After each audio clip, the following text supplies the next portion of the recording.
This is the god of the DC universe. Yes, this Monopoly man-looking guy created the multiverse and the omniverse above it. And he is very different to Marvel's One Above All.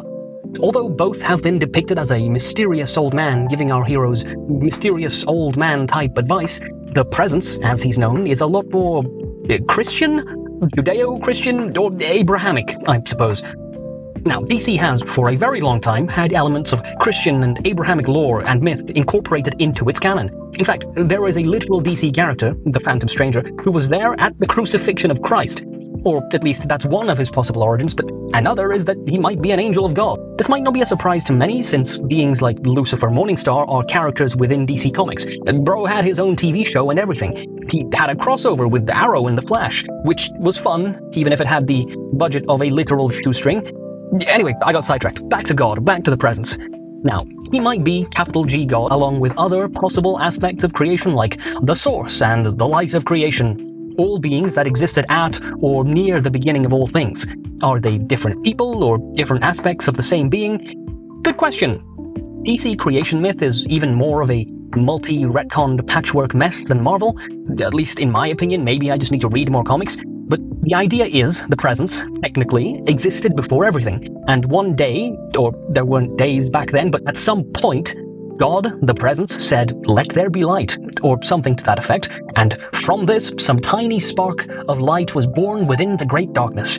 And that eventually led to everything. This general old man appearance was, as I understand it, shaped by humanity's consciousness.